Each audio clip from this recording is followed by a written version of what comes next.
Today we're diving into a legendary Korean drama inspired by a chilling real-life serial murder case. In the real world, the killer, a man named Lee, brutally ended the lives of 14 women and committed 9 horrific sexual assaults. It took the police a staggering 34 years to finally catch him. In fact, because of the sheer brutality of his crimes, South Korea actually abolished its 25-year statute of limitations for murder entirely. Our story kicks off on a dark night in 1996. A young girl is walking home down a deserted street, pulling her suitcase behind her, when suddenly, the sound of whistling echoes through the air. Fear instantly grips her. She tries to suppress the terror rising in her chest and turns to look back, but it's too late. The killer has her in a death grip. But then, something unexpected happens. Another girl appears. Instead of letting one go, the killer captures them both and forces them to play a sick game of rock, paper, scissors to decide who lives and who dies. By the time the police arrive at the scene, they find one survivor, but the other girl has been turned into a cold corpse, her mouth stuffed full of socks. The crime scene is absolutely devastating.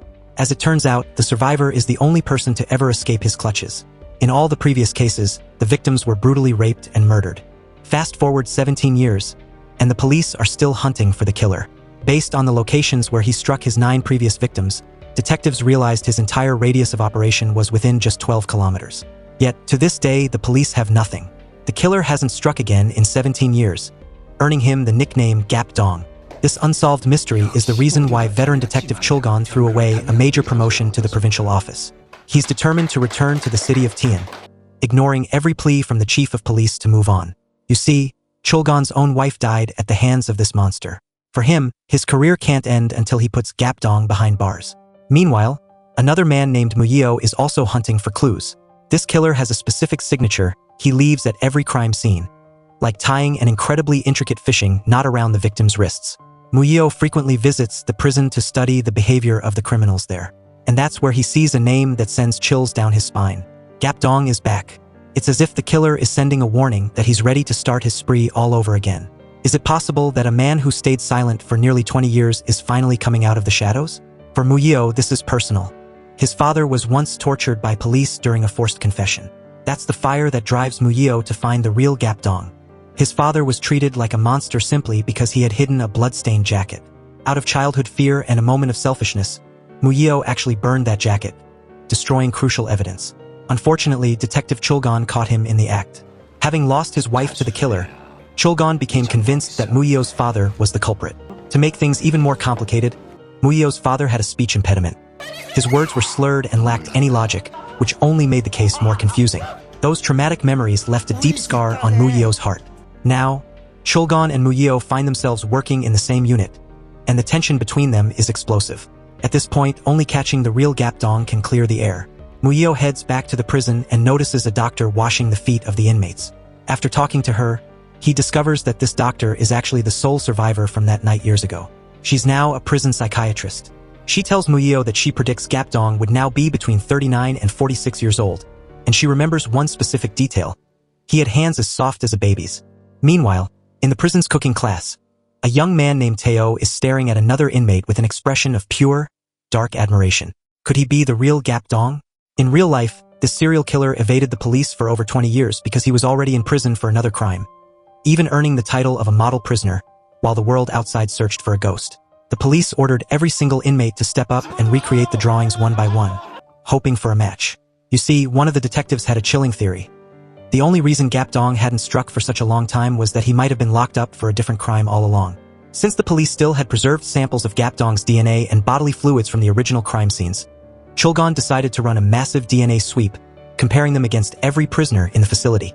During the screening, one man with long hair caught their eye. He looked incredibly agitated and restless. But before they could dig deeper, chaos erupted as a stabbing went down right then and there. Muyeo, working alongside Maria, managed to take down the attacker, but he took a blade in the process and was rushed to the hospital. And ironically, on that very same day, Teo, the man who literally worships Gap Dong like a god, was finally released from prison. The second he hit the streets, he was already hunting with his eyes, staring down every woman who crossed his path. After landing a job at a local cafe, he began his predatory search, scouting for his first victim. He eventually set his sights on a girl named Jiwoo. Luckily, Muyeo's mentor sensed something was off and dragged her home, warning her that she shouldn't be making small talk with strange men.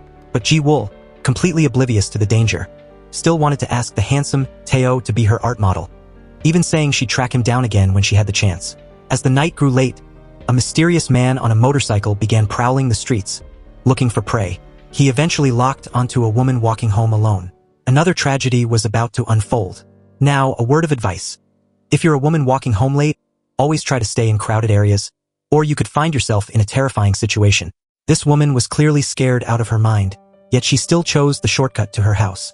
There weren't even any taxis passing by, so she had no choice but to keep walking. But just then, that haunting whistle echoed from the distance. The moment she stopped and turned her head to look, it was already too late. The next morning, the police swarmed the crime scene. Clothes were scattered everywhere. The woman from the night before had been buried by the killer under a blanket of snow. Muyo rushed to the scene and took a close look at the knot tied around the woman's wrist. It was a perfect match for the ones found on the victims years ago. This was the calling card of the serial killer, Gapdong. After nearly 20 years, the monster who took the lives of 9 women had officially returned. The police began a systematic search for clues, and that's when Muyo spotted something suspicious in the nearby grass: the victim's cake box. It turns out, the victim in the very first case years ago was also carrying a cake when she was attacked. Was this guy trying to recreate every single one of the old crimes? Based on the tracks left at the scene, Muyo began to reconstruct the profile of the killer. He was certain the culprit had been stalking the woman with the cake, waiting for the perfect moment to strike. Taking advantage of the second she turned her head, he lunged at his prey. He then took the ribbon from the cake box, dragged her into the nearby grass, and committed his horrific crime. Even the sock found stuffed into the victim's mouth was an exact match to the original MO. Muyo began rattling off every single detail of the crime with such precision that it left the other investigators completely baffled. How could he know all of this when he hadn't even stepped onto the crime scene yet? Meanwhile, Maria was also trying to unmask the real killer by playing a psychological game with the inmates. She knew Gapdong's height was likely between 170 and 175 centimeters, and his current age would be between 39 and 46. She began touching the hands of these men one by one, hoping to reach a definitive conclusion without even using her eyes. Her most vivid memory of him was his hands. They were unnaturally soft. So, she blindfolded herself, wanting to identify him through touch alone. The other inmates pushed the long-haired man forward to take his turn in the game, but he seemed terrified of Maria touching him. Just as she was about to grab his hand, he jerked away, bringing the game to an abrupt halt. Sensing the danger, Chulgon ordered her to leave the premises immediately. But Muyo wasn't sitting idle either. He headed straight for the long-abandoned archives and pulled out the dusty files of the original cold case from all those years ago. If this monster has truly started his killing spree again, the police know they have to move fast to figure out exactly who his next target will be. Looking back at the original cases, the first and second murders were exactly 2.5 kilometers apart. There's also a reason he uses those specific fishing knots. This type of knot is designed so that the more the victim struggles and pulls, the tighter it gets, making escape virtually impossible.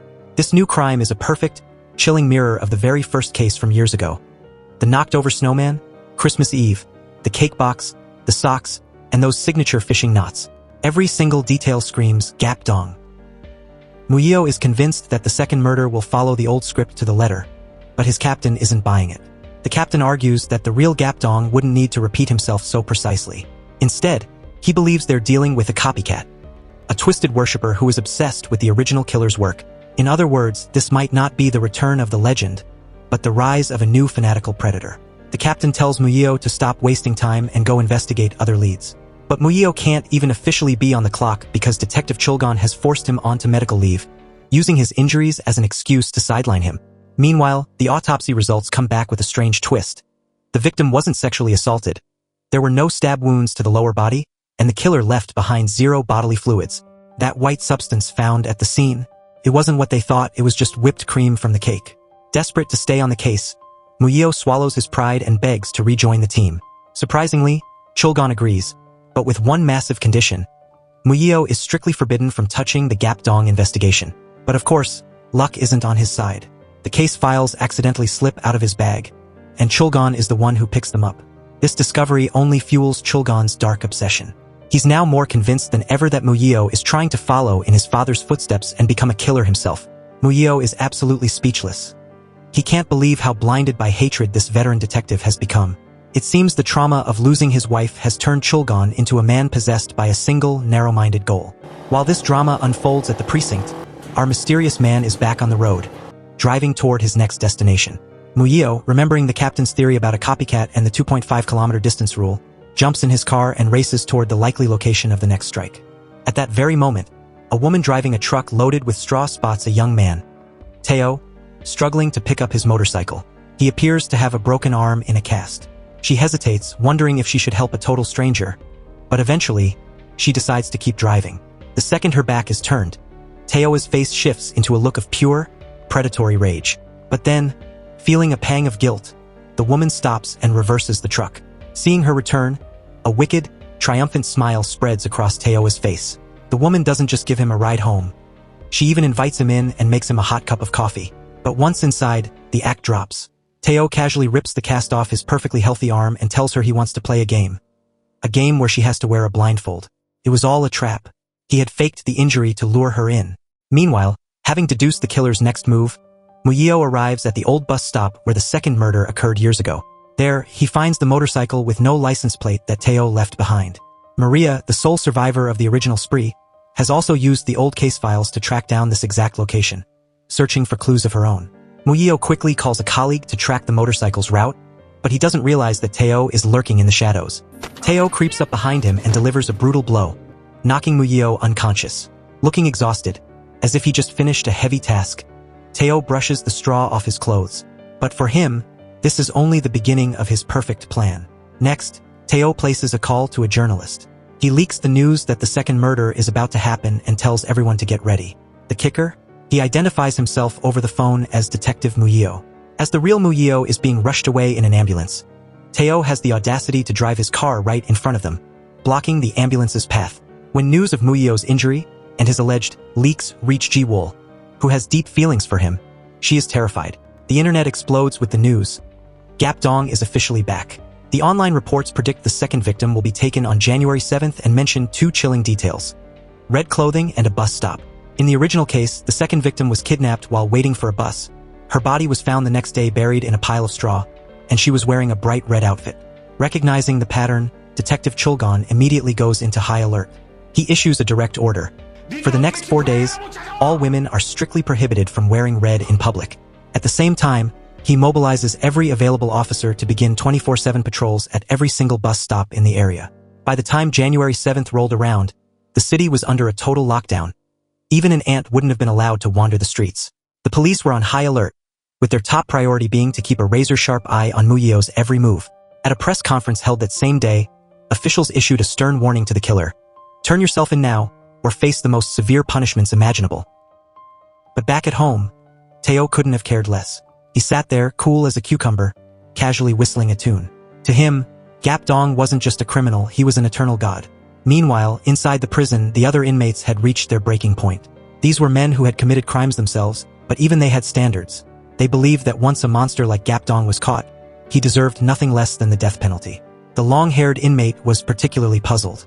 He couldn't wrap his head around why the killer was sticking so strictly to the original dates from years ago. I mean, isn't that just asking to get caught? He mocked the idea, wondering how someone as legendary as Gap Dong could be outsmarted by someone he considered useless. As the sun rose on the morning of January 7th, the media went into a full-blown frenzy. Every news outlet was buzzing with the same terrifying question: is another murder actually going to happen today? But while everyone else was looking at the clock, Murillo was looking for the truth. He realized the answer thanks to a crucial clue Maria had given him during their last conversation. The killer was playing a mind game, he was tricking everyone. He had used Murillo's name to announce that a case would happen on January 7th, but he never actually said he would kill someone on that specific day. In other words, the murder had likely already happened. Remembering that the victim from years ago was found in a pile of straw, Murillo began a desperate search, tearing through every stack of straw he could find near the bus stops, looking for a body. The police were scrambling everywhere, even ordering a 70-year-old grandmother to stay inside for her own safety. By 2 p.m., Murillo was still out there, tirelessly searching through the straw for any sign of a victim. By 5 p.m., the city took the extreme step of shutting down every single bus line. On paper, they had eliminated every possible condition for the killer to strike. By 7 p.m., Detective Chulgon, with his hypersensitive gut instinct, felt like something was still missing. He looked around and asked, "Where is Murillo?" He pulled up a photo of Murillo from when he was taken to the hospital and was horrified to see bits of straw clinging to his clothes. He knew the original victim died in a field of straw. While he wasn't ready to officially link Murillo to the murder just yet, he decided to eliminate the killer's final condition: He ordered his men to burn every single pile of straw in the entire city. They didn't hesitate. Massive fires began to light up the night as they carried out this drastic measure. By 10 p.m., Murillo was haunted by Maria's words that he had to find the ending to catch the real killer. He tried calling her, but what he didn't know was that Maria had decided to become the bait. She was standing alone at a bus stop, dressed head to toe in red, waiting for the monster to show his face. And right behind her, lurking in the shadows, was Teo. He had been waiting for this. As the sole survivor of the original spree, Maria wasn't just acting out of bravery. She was literally gambling with her life to lure the snake out of its hole. On the other end of the line, Murillo was getting no answer, only left to wonder if straw really was the key to the whole puzzle. Teo eventually approached Maria and asked where she was going. When she ignored him and walked away, he followed her like a predator, trailing her all the way to her front door. When Maria tried to shut him out, he smoothly manipulated his way in, claiming he was freezing cold and needed to get inside. Meanwhile, across town, an old farmer was frantically arguing with the police. That straw was his livelihood, he was planning to sell it, and he begged them not to burn it. But the officers ignored him, grabbing armfuls of straw and tossing them into the flames. The old man muttered to himself about how strange it was that a certain girl who promised to come pick up her order never showed. And right there, he gave them a lead. According to the old man, a young woman frequently bought straw from him for her craft business, but she had suddenly vanished. Murillo immediately connected the dots to the details he'd noticed days prior and raced off to find her. At the same time, back at the precinct, the forensics team confirmed that the material on Murillo's clothes was indeed straw. This officially made Murillo the prime suspect in the eyes of the law. With the help of an officer named Young A.E., Murillo narrowed it down to a single strawcraft workshop in the area. He had her pull the owner's recent phone logs and credit card records. Within minutes, Murillo arrived at the workshop. The scene was ominous. Unclaimed mail and newspapers were scattered all over the floor, and a heavy silence hung in the air. Young A.E. tracked down the owner, a woman named Lee, and discovered she hadn't touched her phone or her credit cards in an entire week. It was official. Murillo's dark prediction had come true. While this was happening, a massive police force was mobilized, and they finally pinpointed the workshop's exact location. Guided by a security guard, Murillo finally reached the warehouse area. At exactly 11:55 p.m., he broke the lock and rushed inside, desperately searching for a body. Meanwhile, over at Maria's place, Teo found out that she had been waiting at the bus stop for Gapdong to show his face. He immediately put on a performance, acting deeply concerned for her safety. But Maria didn't show a hint of fear. She looked him in the eye and asked, "Then what were you doing there?" Back at the warehouse, Murillo was still hunting. He wanted to catch this killer more than anyone else in the world. Right as the clock struck midnight, he followed a faint sound to a back room. He began frantically moving bundles of straw out of the way. Just then, Detective Chulgon and his team arrived on the scene and spotted Murillo's car. Suddenly, that haunting whistling sound echoed through the air again. And there she was. They found Lee's body. Murillo reached out and carefully turned off the music player clutched in the victim's hand. But to Chulgon, Murillo wasn't a hero, he was the prime suspect. Murillo had no alibi. His fingerprints were now all over the victim, and he had a clear motive: revenge for what happened to his father. Chulgon, who was already halfway to losing his mind over this case, was now absolutely convinced that Murillo was the monster. Murillo was hauled away in handcuffs. His friend tried to find clues by questioning Teo, who had just been released from prison, but Teo had his story straight. He claimed he was with Maria at the time of the murder, giving him a perfect alibi. Later, Chulgon was summoned by his superiors for a meeting where they dropped an absolute bombshell. The police never actually had Gapdong's DNA. The reason they kept this a secret for 20 years was simple. If the real killer knew the police had no physical evidence against him, he would become even more reckless and bloodthirsty. Chulgon had spent 2 decades naively believing that a DNA match was the key to catching the killer, only to find out it was all a bluff. But his superiors had another reason for calling him in. Since the original crimes happened decades ago, the statute of limitations had run out. They suggested a cold, calculated plan. If they couldn't find a reason to keep Murillo, they should wait until the third murder happened and then pin it on him as a way to finally close the books on the case. Meanwhile, Teo was already stalking his next prey. When he found out a girl he met was a hairstylist, he flashed a sinister smirk and told her he wanted her to cut his hair. The third victim had been chosen. The situation was clear. If Murillo stayed quietly in his holding cell, he would eventually be exonerated when the third murder took place while he was behind bars. But Chulgon had other plans. He visited Murillo and offered him a deal. He would get him out on bail, but the price was Murillo's resignation from the force. However, Chulgon completely miscalculated. Murillo did something no one expected. He confessed to the crimes. He looked them in the eye and claimed that he was Gapdong. The statement sent shockwaves through the room. Afterward, Chulgon went to Maria to see if she had any insight into Muyeo's behavior. Maria told him flatly that Muyeo was definitely not the killer. She knew he was confessing for a specific, calculated reason of his own. But Muyeo's confession became a target for his angry colleagues to vent their frustrations. They dragged him back to the crime scene for a reenactment, even kicking him and forcing him to his knees in the dirt. His friend Hyung Nyan stood by, absolutely fuming with rage at the treatment. But Chulgon couldn't stop thinking about what Maria had told him. To catch Gapdong, Muyeo will choose to become Gapdong. For the first time, Chulgon's stubborn conviction began to waver. As Muyeo reenacted the killer's steps, he was deep in thought. When it came time to handle the music player that emitted the whistling sound, it became obvious he had no idea how to operate it. This dramatic, public confession started making people suspicious. And that brings us to today, the exact anniversary of the third murder from the original case. If the day passes peacefully, Muyeo will likely never clear his name. But if another murder happens today, it proves Muyeo is innocent. At that very moment, the hairstylist puts on a bright red outfit and prepares to head out. Teo is already there, moving in. He intentionally drops his glove on the ground right in front of her, using it as an excuse to strike up a conversation. Out of nowhere, the killer asks to borrow her phone. By nightfall, this same woman is shown stumbling through a dark forest. She's running for her life in a total panic, while behind her, Teo is giving chase. But he's smiling, looking like he's having the time of his life, as if they're just playing a game. Meanwhile, back at the station, Chulgon isn't letting Muyeo off the hook.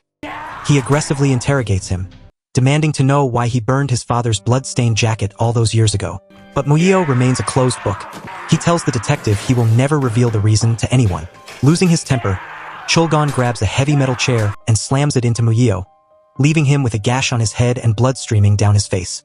You see, years ago, Muyeo's father died after being falsely accused, and back then, a young Muyeo was so upset he couldn't eat for days.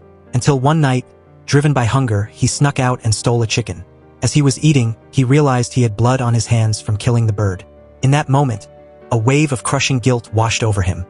He realized that the day he saw blood on his father's jacket was actually the day his father had stolen a chicken just to give his son a decent meal. But Muyeo had assumed his father was a murderer. He had interrogated him, judged him, and refused to listen to a single word of explanation. Muyeo was now a broken man, haunted by the realization that his own childhood selfishness and lack of faith had indirectly led to his father's death. While Chulgon is taking out his rage on Muyeo, the woman being toyed with by Teo is reaching the brink of death. The third murder is officially unfolding. She's running through the woods with everything she has, but she slips, tumbles down a steep hill, and huddles behind a tree, praying she doesn't make a sound. But she's no match for a predator like Teo. He catches up, finds her hiding spot, and forces her terrified face toward his.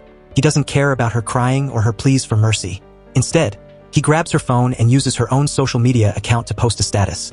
"I'm not in a good mood, going on a trip for a while." With one post, he ensures that no one will question her disappearance or realize that she's been murdered. Shortly after, Teo goes to meet Maria, cleverly securing himself yet another airtight alibi. Back at the precinct, Chulgon has finally cooled down. He admits that he's always just followed his gut, which is why he's been so stubbornly obsessed with proving Muyeo is the killer. Muyeo doesn't hold the beating against him. He tells Chulgon that his only goal in life is to see the real face of Gapdong. In a moment of mutual understanding between two men, Muyeo begs Chulgon to use any scheme necessary to get him thrown into the prison. He wants to get inside those walls to hunt for even the smallest clue about the killer.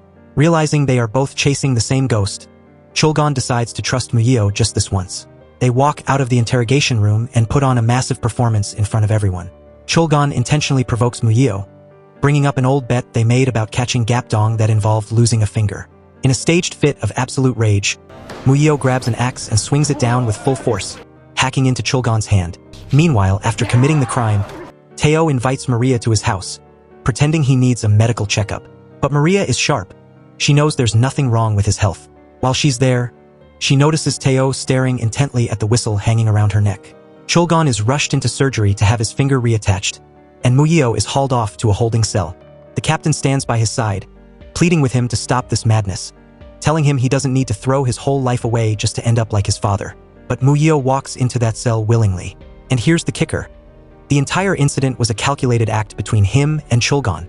They sacrificed a finger just to trick everyone and give Muyeo away into the prison to investigate.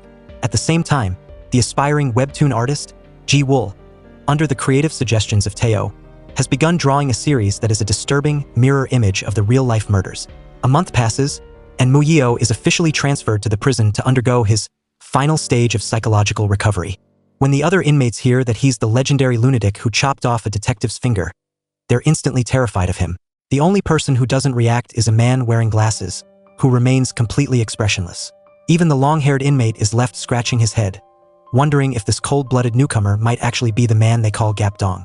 On a park bench where someone spots a single bright red high-heel shoe, a curious passerby picks it up, only to find a cell phone tucked inside. On that phone, chilling photos of a dead woman. After the police are notified, they launch a massive search through the mountains, eventually discovering the woman's body hidden away in a shallow pit. The killer's signatures are all there. The focus on the red heels and those unmistakable fishing knots. Every single detail is a perfect match for the third cold case from decades ago. The police conclude this is definitely the work of the Gapdong copycat. But there's a twist. Unlike the original crimes, this killer didn't leave behind any semen. Furthermore, forensics determined that the phone and the shoes were only placed on that bench the night before. This means the killer wanted the police to find this body. He chose a location with no surveillance cameras and no traffic records. Meanwhile, back inside the prison, Muyeo is playing a dangerous game of observation. He's been watching the inmates, and one man in particular has caught his eye. A man with glasses who sits apart from the others, silently reading in the corner. Muyeo approaches him to test the waters. Just then, his time in detention officially expires. The prosecutor tells him he's free to go, but Muyeo actually asks to stay a few more days to finish his investigation. At the crime scene, police find 3 strands of hair they hope belong to Gapdong, but DNA testing reveals they simply belong to a random customer from a hair salon. Muyeo is finally released, and Chulgon is waiting for him at the gates. They're both struggling to understand the copycat's motive for case number 3. The killer seemingly left clues just to help clear Muyeo's name. This guy clearly knows Muyeo's every move and every thought. But the biggest question remains. How is this kid on the outside communicating with the real Gapdong on the inside? While the inmates line up to use the prison phones, the man with glasses watches them and smiles.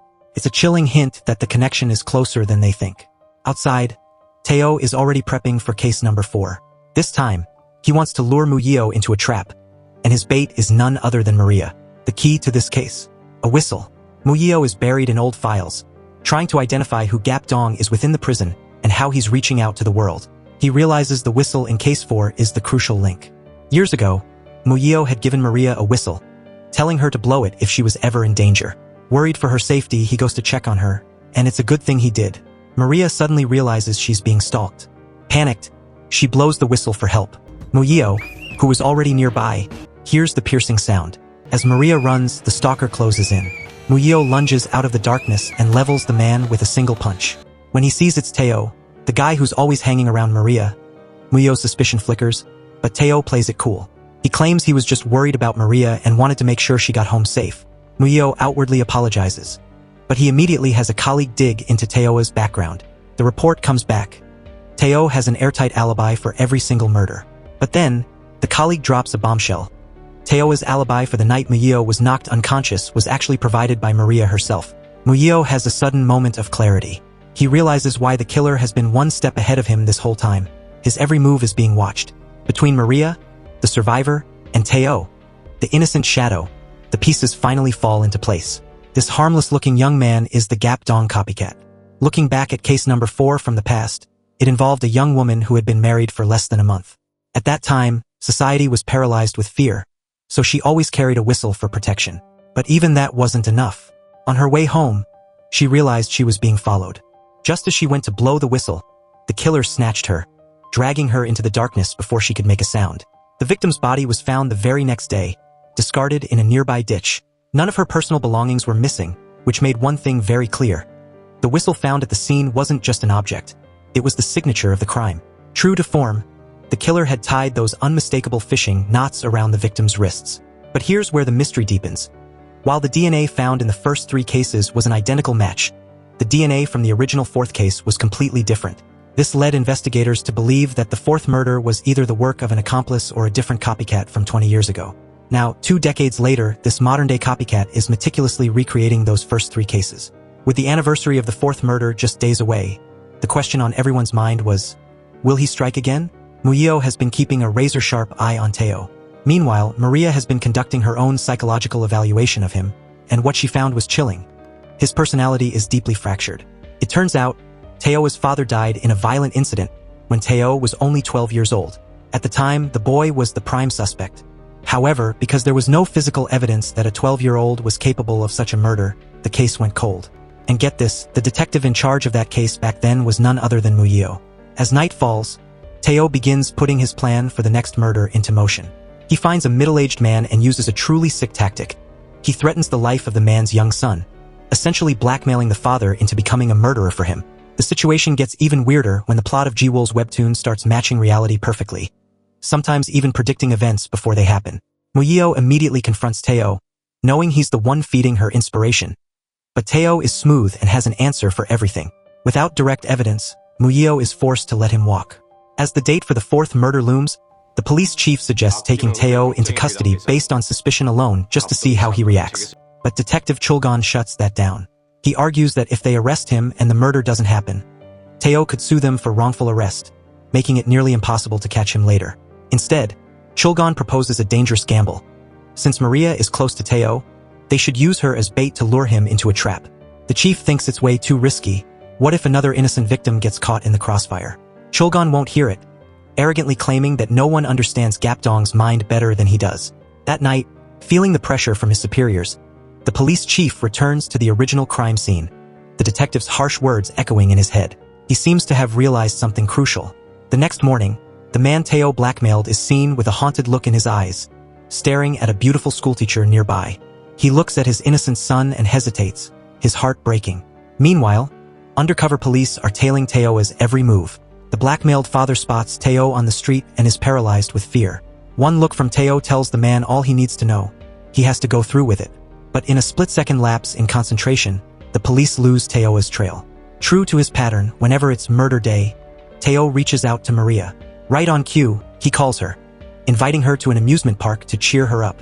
The police realize this is their chance. They have to catch him in the act tonight. As the clock ticks down to the time of the crime, police units are deployed to every corner of the area. Tao and Maria are spotted on the carousel, seemingly having a normal time. Muyeo is watching them like a hawk from the shadows. But after just one rotation of the carousel, the two of them vanish. Muyeo panics, sprinting through the park, but they are nowhere to be found. Suddenly, a whistle pierces the air. The schoolteacher has been cornered by the blackmailed father. He doesn't want to be a killer, but he's desperate to save his son's life. Muyeo is frantic now, running and screaming Tao's name. The terrified teacher trips and falls near a staircase. In a moment of ultimate desperation, the man finally strikes.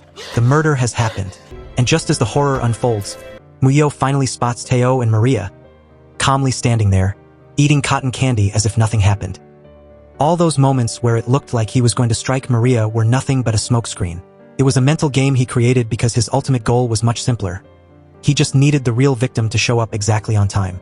The man who actually committed the murder was left in a total daze. He wandered onto the train tracks, completely oblivious to the massive train roaring toward him from behind. In the end, he welcomed death. The police had failed once again, and the public's rage was reaching a boiling point. Tao had successfully pulled off another perfect crime, and the scariest part? He had planned every bit of it long ago. He knew that from the moment Muyeo started tailing him, he would become the #1 suspect. But by making sure the murder happened while he was standing right in front of Muyeo, he pulled off a masterstroke. He turned the detective who was trying to lock him up into his own star alibi witness. The game was getting twisted, and Detective Muyeo had just been played like a fiddle. As Muyeo looked at the dead body of the blackmailed killer by the tracks, his mind flashed back to the night his father died. Because of a single woman's shoe, his father had been falsely accused once again. But that night, his father couldn't take the pressure anymore. He broke free from Chulgon's grip and ran straight into the path of an oncoming train. Years ago, a lapse in judgment had led to a death that shouldn't have happened. And now, Muyeo was watching history repeat itself as he failed to stop another murder. The weight of it all finally broke him. In a fit of pure, unadulterated rage, Muyeo snatched a gun from his colleague's holster. He wanted Tao to pay for this in blood. He loaded a single bullet into the chamber, spun it, and pressed the barrel directly against Tao's head. "Tell me," he growled, "who is the Gapdong in that prison?" Without waiting, Muyeo pulled the trigger. Click. 1 down, 5 to go. Tao just kept babbling nonsense, so Muyeo pulled the trigger again. Click. The air in the room turned to ice. Muyeo was a man possessed.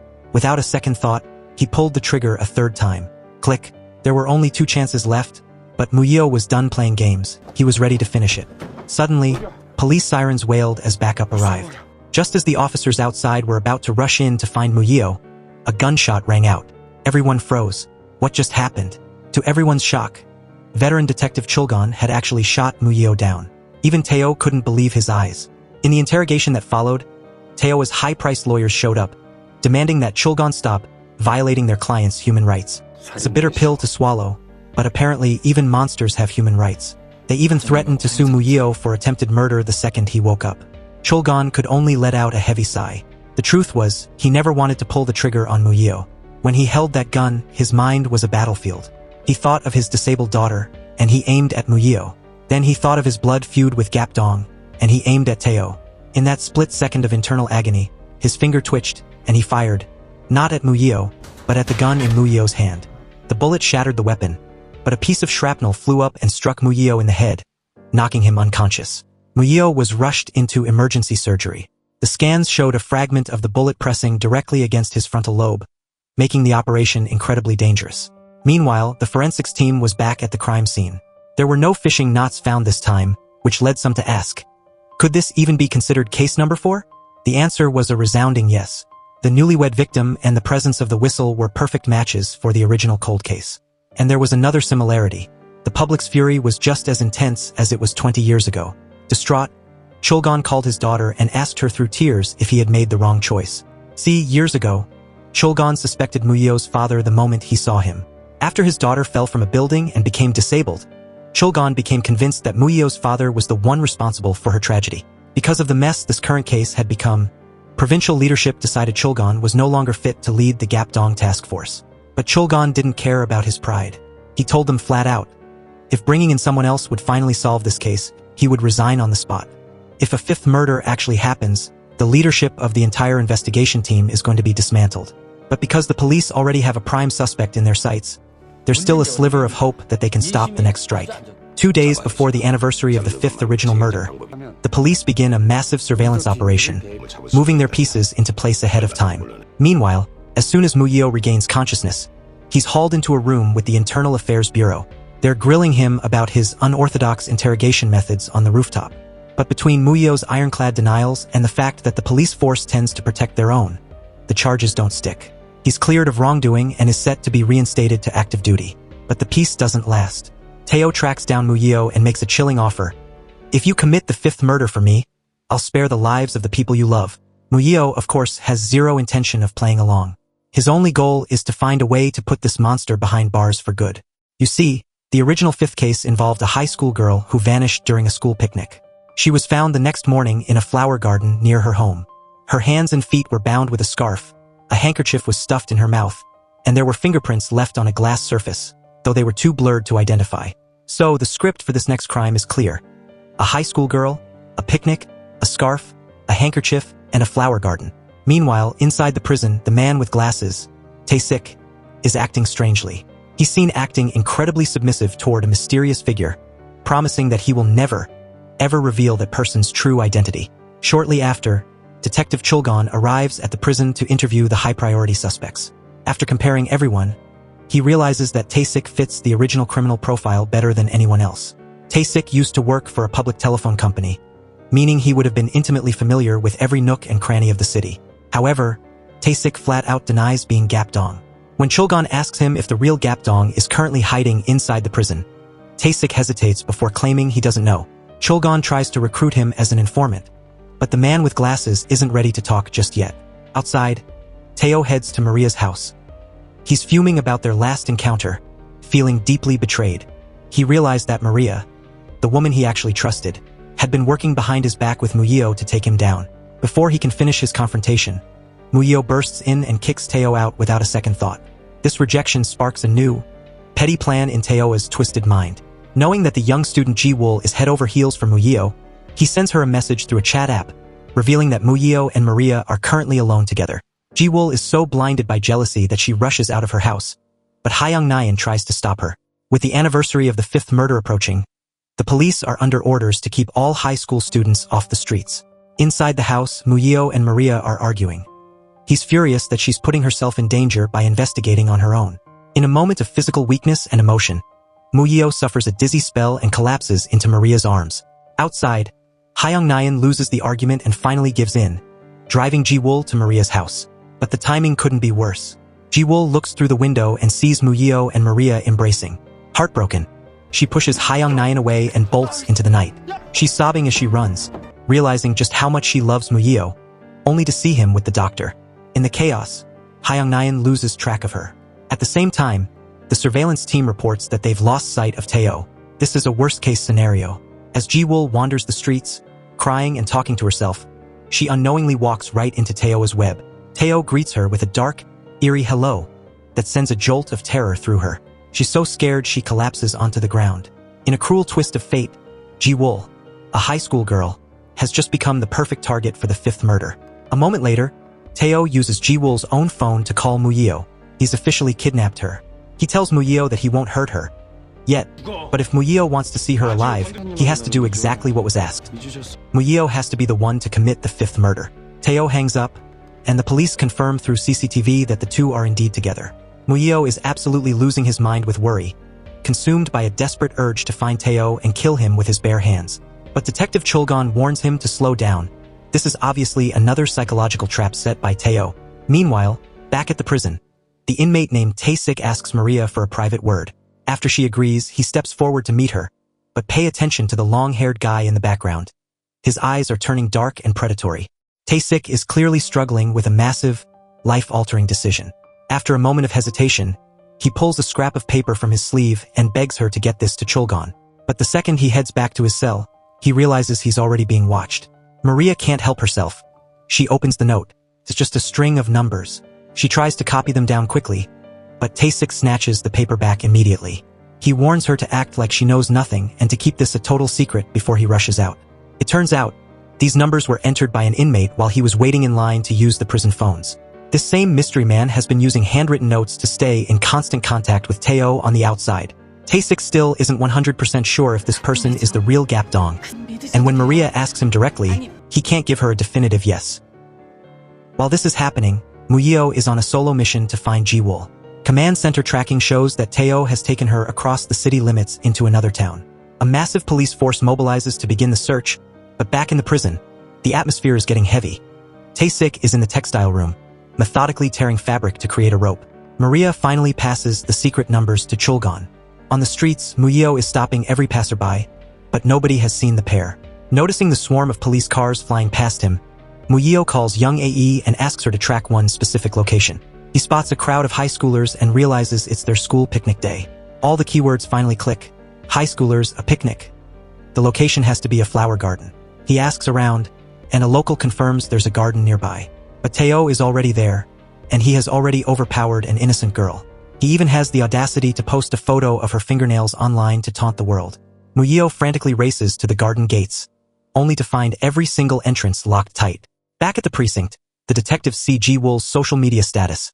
It's time for the fifth murder. Muyeo sees the post too, and his heart sinks. He recognizes that nail pattern instantly because Ji-woo had sent him a photo of them before. He's spiraling into a total panic. Just then, a new chapter of Ji-woo's webtoon is uploaded. Muyeo manages to sneak into the final garden on his list, unaware that Tae-oh is actually watching him from the shadows. Suddenly, a colleague named Min calls with a breakthrough. There's a hidden location clue inside Ji-woo's new comic chapter. Muyeo follows the lead to a motel, and there she is, Ji-woo. Muyeo is so relieved and furious at the same time that he almost wants to slap her. Her stubbornness put everyone through a living hell. But here's the twist. Tae-oh never intended to kill her. He actually allowed her to draw the location clues into her own webtoon. Tae-oh had kidnapped a different woman entirely.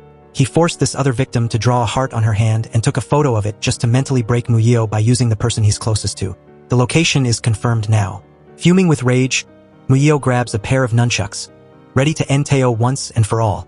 He screams for Tae-oh to come out and face him, searching every corner of the facility. But it's too late. The fifth murder has already happened. Once again, the killer played him like a toy in the palm of his hand. How many more innocent lives have to be snuffed out before this nightmare ends? Muyeo lets out a gut-wrenching scream of pure agony and frustration. But through that pain, a new, deadly resolve is born. He tells himself, Gap-dong, it's either you or me. At that same moment, back at the prison, Maria sees Tae-sik playing with a rope. He's the only person who knows the identity of the Gapdong inside the walls. But the next time they find him, Tae-sik is unconscious and in a coma. Whether he tried to end his own life or someone else took care of him remains a mystery. Maria immediately confronts Tae-oh, demanding to know why he keeps killing and telling him that confessing is his only shot at redemption. But Tae-oh remains as slippery as ever, claiming he's innocent and acting insulted that Maria would ever doubt him. Alone in his house, Tae-oh feels a flicker of internal conflict for the first time. He chases after Maria as she's leaving and asks her point-blank, "Are you the survivor from all those years ago?" Tae-oh is obsessed with knowing how Maria can be so brave. Shouldn't she be paralyzed by the fear of Gapdong? But before he can get an answer, Muyo suddenly appears, barking an order at Tae-oh to let her go. When Tae-oh refuses to back down, Muyo lunges forward and levels him with a powerful punch. As Tae-oh continues to mutter nonsense, Muyo follows up with a brutal kick, pins him to the ground, and snaps the handcuffs on. He purposely ratchets the cuffs as tight as they can go, ignoring Tae-oh's screams of agony. Muyo tells him to his face that he wants him to feel even a fraction of the pain his victims suffered. But he knows physical pain isn't enough. The true punishment will be the weight of the law and the total disgust of the public. The investigation officially begins, but they're facing the same old problem. The killer's signature moves are there, but he leaves zero physical evidence. Ji-wol tells police that Tae-oh had taken her to the beach and several other spots, but forensics finds absolutely no sand on Tae-oh's clothes. Even during a lie detector test, Tae-oh remains chillingly calm, showing no emotional spikes at all. The next day, Tae-oh's mother returns from abroad. Knowing her son is tied to a serial murder spree, she gives him a cold ultimatum. He can either move overseas to study, or he can take a bottle of pills and end his own life. Meanwhile, because the fifth murder happened under his watch, Chulgon is officially demoted from his position as lead investigator, and a new chief is brought in. To make matters worse, Tae-sik, the man who held the key to the mystery, dies in the hospital after treatment fails. Just as the investigation was gaining ground, the trail goes cold again. On that same tragic day, Chulgon receives devastating news. His daughter has passed away. Years ago, his daughter's fall from a building was the reason he blamed Muyo's father, who had been at the scene. Back then, it didn't matter how much Muyo's father tried to explain. Chulgon was too blinded by rage to listen. And as a young boy, Muyo had discouraged his father from explaining too much, naively believing that true innocence didn't need an explanation. That silence eventually led to his father's death, making both Muyo and Chulgon feel like they were the ones who truly killed him. Suddenly, Chulgon remembers the string of numbers Maria gave him. He wonders, could this be a public phone number? At that same moment, Tae-oh is at a phone booth, where the Gapdong inside the prison is contacting him again, telling him to prepare for his release. Muyo's tech team manages to track the locations of every public phone in the city. He discovers a booth in a remote, rural area where almost nobody goes. This is it, the secret hotline between Tae-oh and the real Gapdong. But Tae-oh, passing by, spots the police investigating the booth and realizes his secret spot is compromised. He can never go back there. So he comes up with a twisted plan to clear his name. That night, Maria goes to Tae-oh's house one last time to try and convince him to confess. But Tae-oh has a different idea. He takes out the poison his mother gave him to see if Maria, the woman he's fascinated with, will actually try to save his life. Meanwhile, Muyo is waiting late into the night for a lead. Just as he's about to give up, his phone rings. Tae-oh swallows the pills and collapses to the floor. He expected Maria to save him, but instead, Maria watches him die. She knows she can be a soft-hearted person, but for a serial killer, she has absolutely zero mercy. Tae-oh is in absolute agony, suffering the consequences of his own game. The call Muyo received was actually from young Ae, warning him that Maria is currently alone with Tae-oh. In the elevator, Maria is shaking with fear and adrenaline. She frantically calls Muyo, her voice trembling as she asks if she should actually save Tae-oh's life.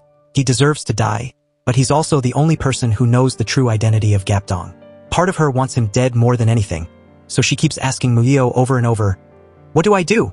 In the end, Tae-oh was rushed to the emergency room and saved. Muyo understood the internal war Maria was fighting, but he knew that as much as Tae-oh deserved to die, they had to save him.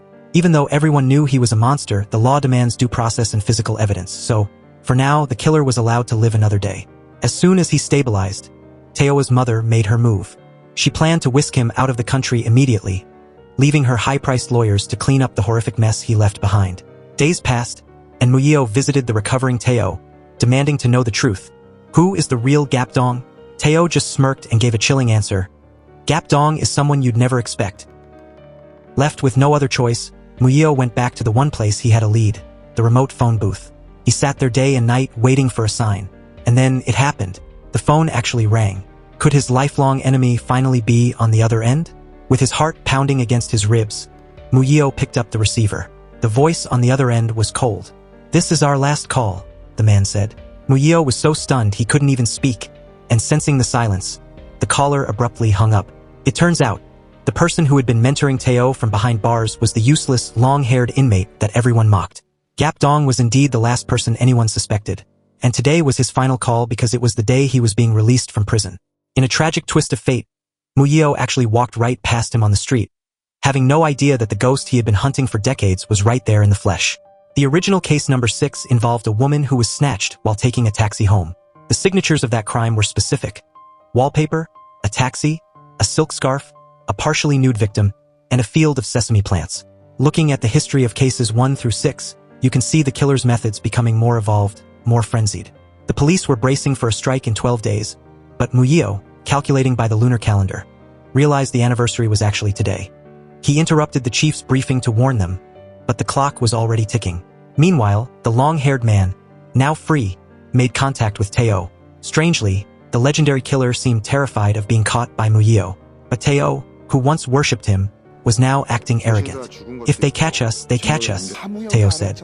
After all, he believed the statute of limitations protected the old man. But Teo was dying to know the secrets of the infamous case number 9. He promised himself he'd grill the old man about how he pulled it off. However, the teacher, whose real name was Ho-suk, was visibly panicking. At the same time, Maria, the sole survivor of that horrific 9th case, was out for a jog when the memories came flooding back. She remembered waking up in a daze, seeing her friend murdered by Gap Dong. She remembered looking into the killer's eyes and begging for her life, screaming that she had won the game of rock, paper, scissors. Maria tried to shake off the trauma and keep running, but she didn't realize Teo was stalking her from a distance. Back at the prison, Muyeo was losing his mind. He found the call logs and realized the long-haired man had been released. He also learned that Tae-sik, the man who knew the truth, was dead. Muyeo knew in his gut that blood would spill today, and he was right. Ho-suk had already locked onto Maria. He pulled a taxi up alongside her and asked if she remembered him, the useless guy from the prison. Ho-suk's record showed he had social anxiety and delusions, and had been in for petty theft. Using his pitiful persona, Ho-suk invited Maria into his taxi. Tragically, Teo was watching the whole thing from his own car, following them. Back at the station, Muyeo couldn't find a phone number for Ho-suk, but then he saw something that made his blood run cold. Maria was listed as Ho-suk's primary psychiatrist. He knew she was in grave danger. Inside the taxi, Maria was trying to be polite, but then she glanced at the driver's ID on the dashboard. The name on the card didn't match Ho-suk at all. The drive home was clearly taking a wrong turn. Maria tried to direct him, but he casually brushed her off, claiming he wasn't very familiar with the area. Right at that moment, Muyeo's phone call came through. The second Maria heard that the man sitting in the front seat was suspected to be Gap Dong, she spiraled into a total panic. Muyeo spoke urgently into her ear, telling her to get out of the car as naturally as possible and to not let her terror show. A long, agonizing while later, Maria reached her destination and bolted inside her house like she was escaping a monster. Shaken, she peeked out the window, but when she looked again, her heart stopped. There he was, lurking right outside her door. Ho-suk was scanning the surroundings incessantly, looking like he was scouting the area for a dark purpose. Meanwhile, Muyeo was losing his mind with worry because he couldn't get back in touch with Maria. Eventually, Maria managed to steady her nerves and stepped back outside. After Ho-suk returned her phone, he once again crossed paths with Muyeo. Muyeo quickly questioned her, but she had no idea where the man had gone, though she sensed that Ho-suk had something he desperately wanted to say. Standing on the side of the road, Ho-suk flashed back to the way Teo had worshipped him in prison. Just because of his expert knot-tying skills, Teo was absolutely convinced that Ho-suk was the legendary Gap Dong. Combined with his mysterious, tough guy act, Teo had basically treated him like an eternal god. But there was one thing Teo was dying to know. How did he stop? You see, once a serial killer starts their spree, they don't just quit, unless they're suddenly arrested. Teo was obsessed with finding out how his idol had managed to walk away from the bloodbath. Ho-suk tried to push the thoughts away and returned to the car he hadn't driven in ages. But his secret meeting with Maria had already planted a seed of doubt in Teo's mind.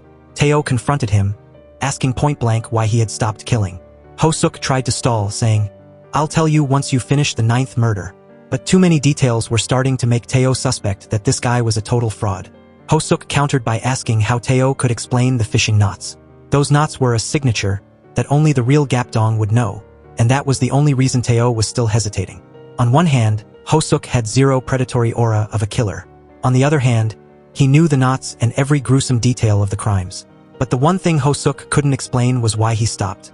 Since he couldn't provide a reason, Teo demanded that Ho-suk prove his identity by committing a murder today. Ho-suk was drowning in misery, even contemplating jumping into the river to end it all. He had only been acting like a monster in prison to survive, and now he was trapped in his own lie. If he didn't kill, he wouldn't be able to shake the police's connection to the previous cases. But if he did, he had never actually killed anyone. Did he even have the guts? He saw a police car drive by and decided to try and turn over a new leaf, but his plea for help went unanswered. In that moment of isolation, the darkness finally consumed his heart. Ji-wool's mother climbed into a taxi, and the man behind the wheel was Ho-suk. Now all the pieces were in place. The silk scarf, the taxi, the female victim, it was a perfect match for the anniversary. At the command center, officers were frantically scrubbing through CCTV footage. They tracked every single location Ho-suk had passed through. But where was he heading? Muyo began connecting the dots on the map, and the route formed a straight line. It looked like Ho-suk was heading toward Gwanin Temple. The festival atmosphere there was loud and crowded. Muyo rushed to the temple to find Ji-wool and make sure she was safe. But during their conversation, the horrific truth came out. Her mother hadn't come home yet. It turns out, her mother had been dragged into a sesame field by Ho-suk. The original case number 6 from years ago involved a middle-aged woman who was bound by a silk scarf and murdered in a sesame field. And now, every single chilling detail was being perfectly recreated by this copycat. That poor woman had been ruthlessly dragged into the field by the killer, vanishing without a trace. Muyo began a desperate search along the road for Ji-wool's mother. He remembered seeing Ho-suk's car pass through this area earlier. Sure enough, he spotted the abandoned taxi. Her phone was still in the car, and her purse was scattered on the ground. The realization hit him like a ton of bricks. The killer was definitely nearby. Back in the field, Ho-suk had already dragged the woman deep into the stalks. He was planning to end her life right then and there. He was a nervous wreck, his heart pounding, but after a moment of hesitation, he began to tighten the silk scarf around her neck. In a desperate struggle for her life, the woman managed to sink her teeth into his hand. The pain was sharp enough to make Ho-suk let go, and she didn't waste a single second. She scrambled to her feet and bolted. She was running for her life toward the main road, fueled by pure adrenaline, with Ho-suk stumbling through the brush behind her. Muyo, who was already nearby, heard the commotion. Just as the woman's legs gave out and she collapsed to the ground, Ho-suk caught up to her. He grabbed her and began dragging her even deeper into the field. She begged for mercy, but Ho-suk felt like he had no way out. His twisted logic was eating him alive. If he didn't kill her, he was just Tao's accomplice. But if he did, he could finally secure his place as Gapdong in Tao's eyes. Just as he raised a hammer high in the air, Muyo lunged out of the darkness. He tackled Ho-suk to the ground and dodged a frantic swing of the hammer. With a practiced leg lock, Muyo pinned him down, whipped out his handcuffs, and took total control of the situation. "Is it really you, Ho-suk?" Muyo asked. Ho-suk's eyes were darting everywhere.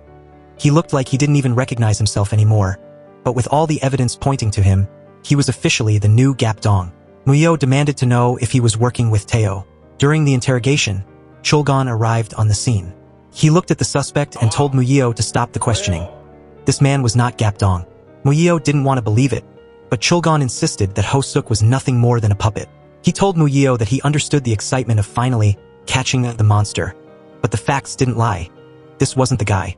Over the years, Chulgon had arrested thousands of men suspected of being Gapdong. If he said it wasn't him, it wasn't him. Muyo wasn't satisfied. He went back into the interrogation room, locked the door, and even brought a hammer with him.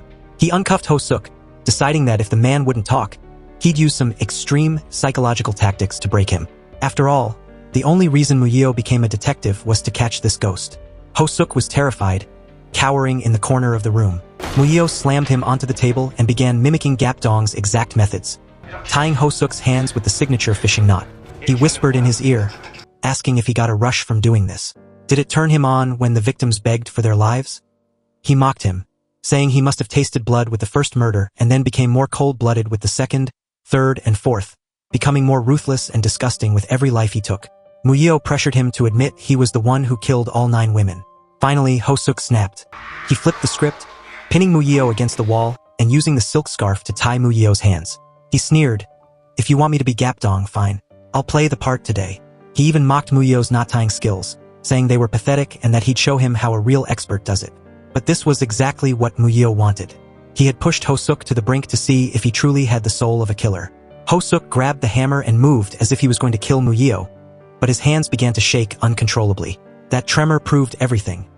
He didn't have the stomach to be a murderer. He turned his gaze toward the observation glass where Chulgon was standing. "Are you happy now?"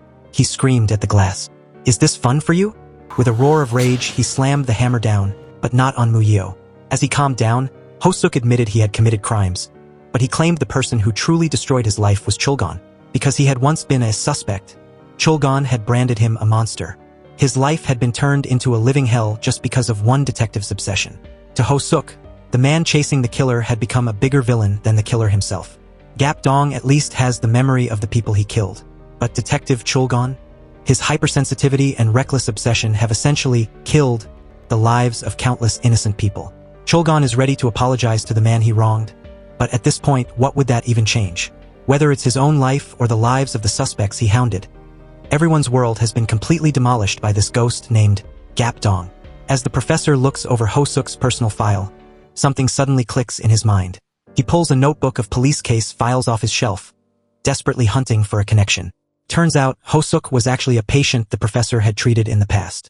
Meanwhile, Chulgon is alone in the records room, staring at the photo of Muyo's father and letting out a heavy, weary sigh. When Muyo demands to know what's really going on, Chulgon finally spills the truth.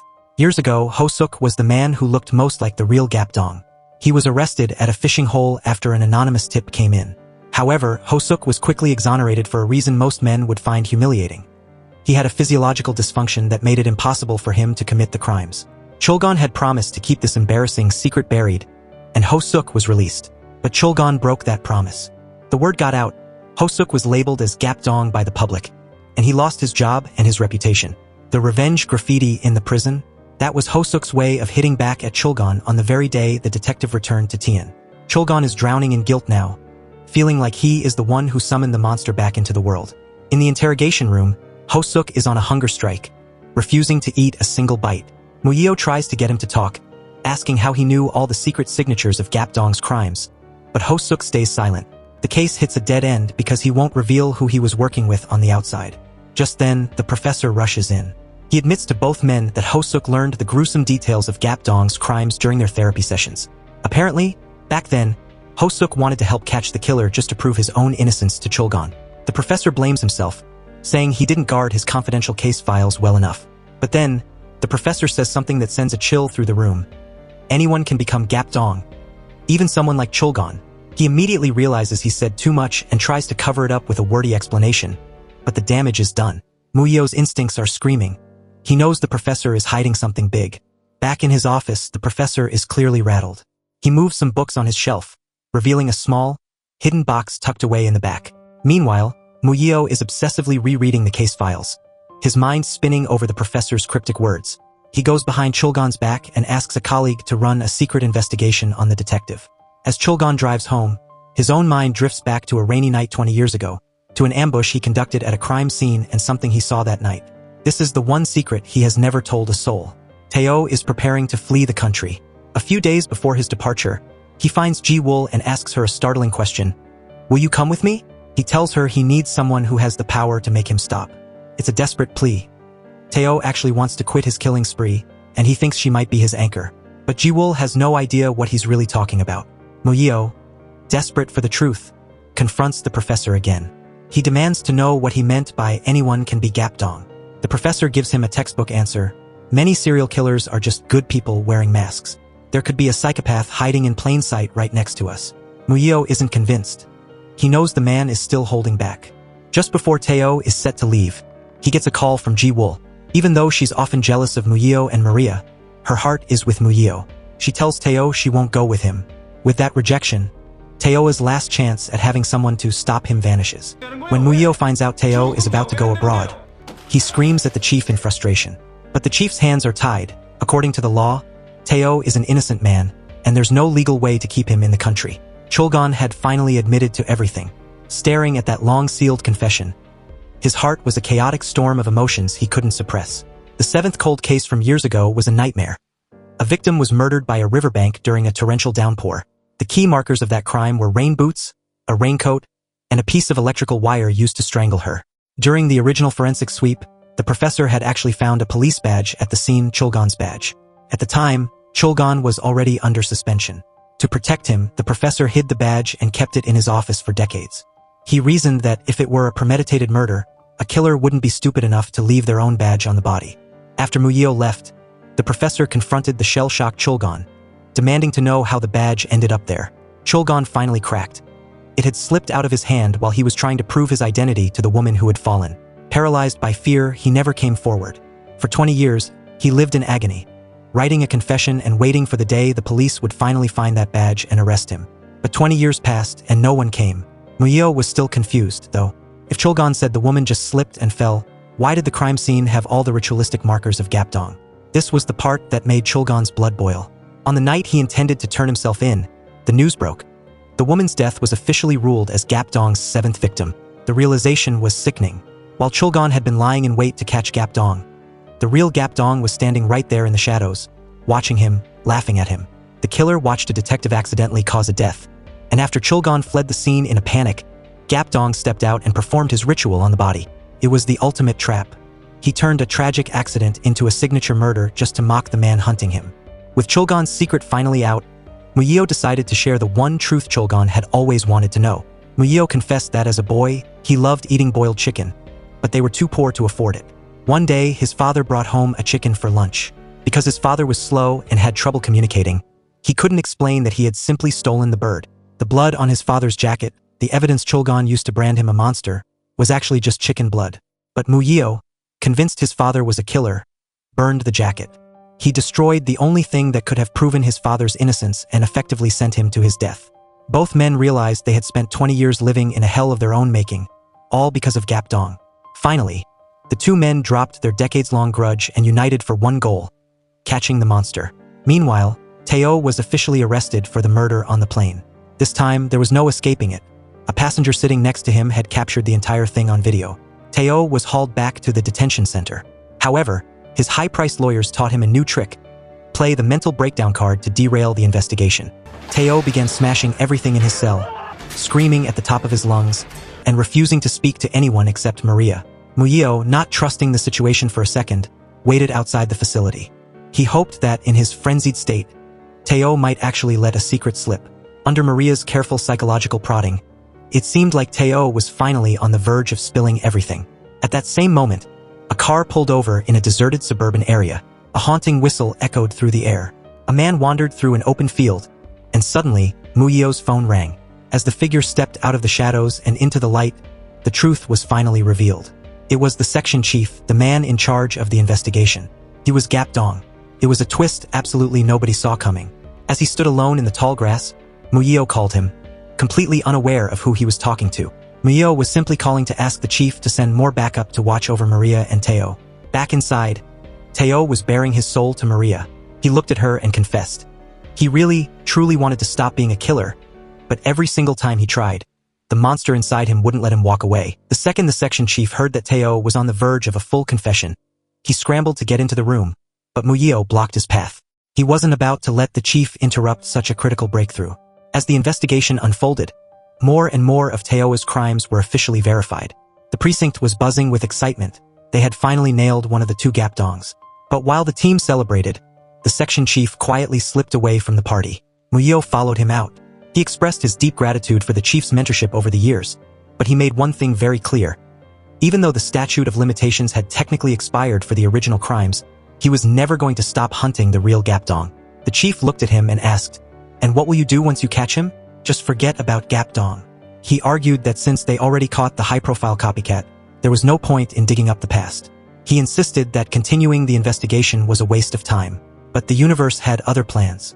Shortly after, a construction crew unearthed a set of skeletal remains deep in the ground, and right next to the bones was a whistle. Muyeo immediately took charge.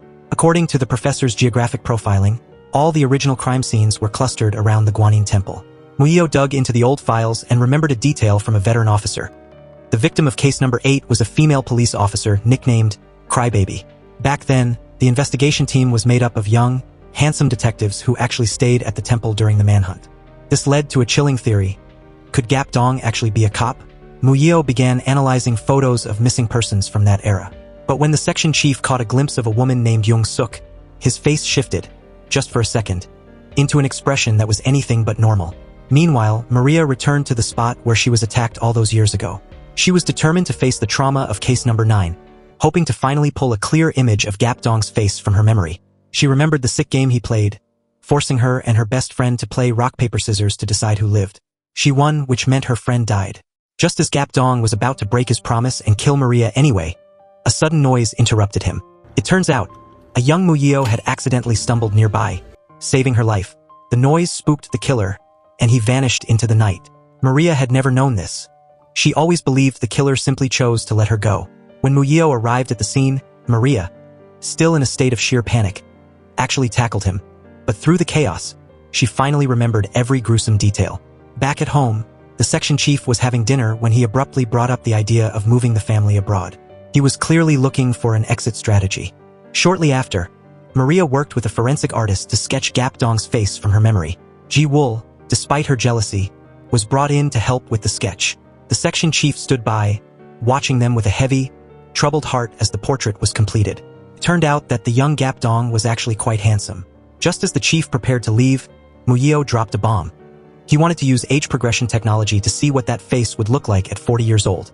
The chief's heart nearly stopped, but he maintained his poker face and pretended to agree with the idea. To find out who Jung Suk really was, Muyeo tracked down her old friends.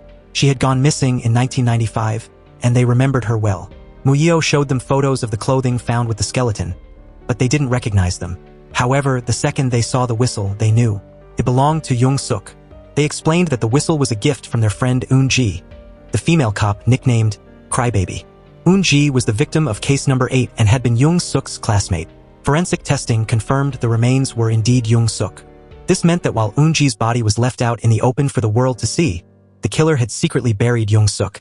And as it turns out, before she died, Crybaby Eun-ji had actually written a love letter to someone. The age-progressed portrait of Gap Dong was finally finished. When Maria saw it, she gasped. She knew this face.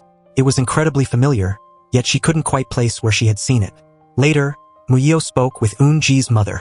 The grieving woman revealed that her daughter had been deeply in love with a fellow detective, a man who had supposedly been killed by someone else. Muyeo gave her his word. He would catch the monster. Meanwhile, Maria sat with the police and detailed every horrific second of her trauma. Terrified that if she didn't record it now, she might lose the memory forever. She described the sick game they played.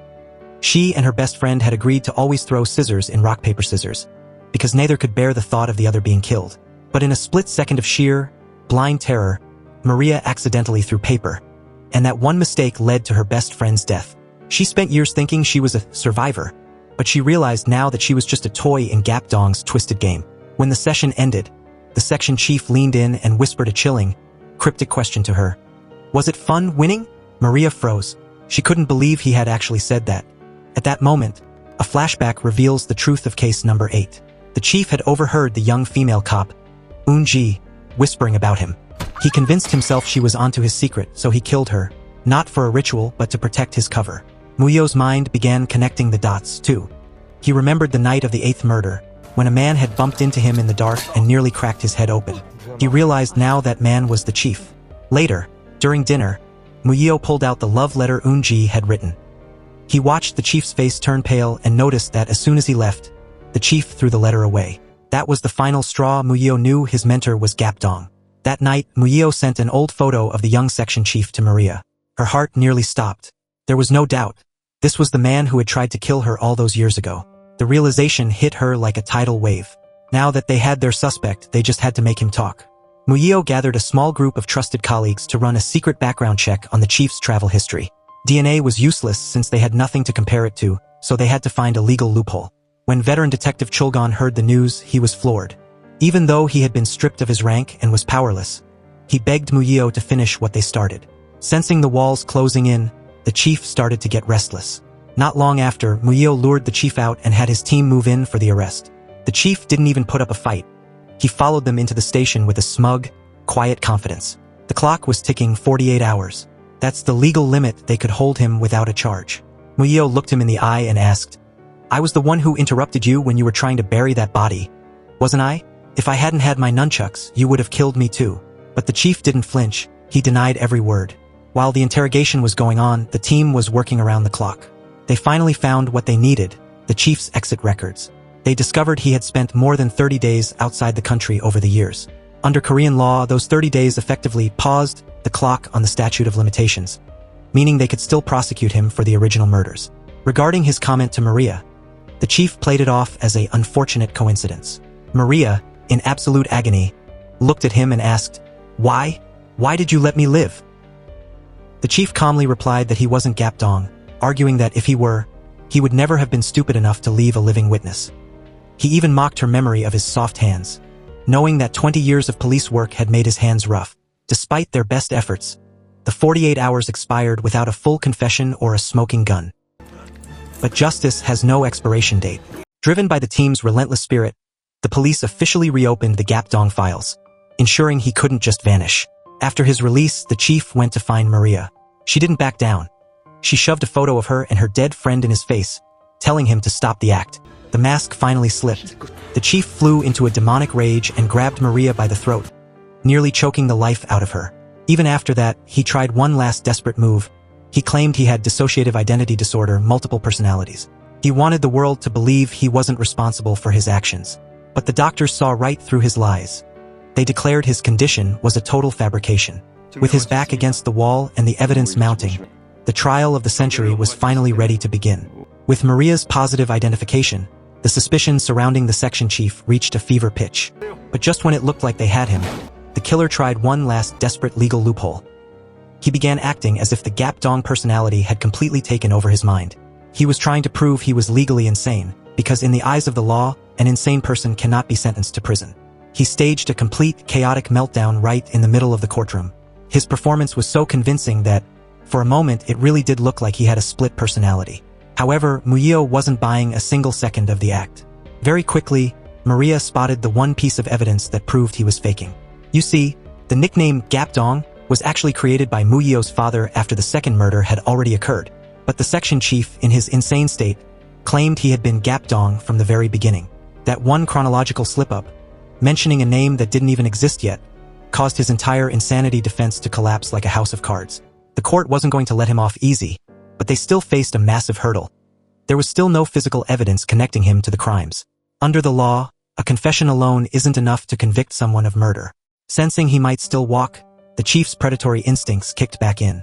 He targeted an officer named Young A.E., intending to recreate the horrific 8th case, the murder of a female cop. But Muyo was already in the shadows, tracking his every move. The two finally came face to face in a violent confrontation where both men were struck by gunfire.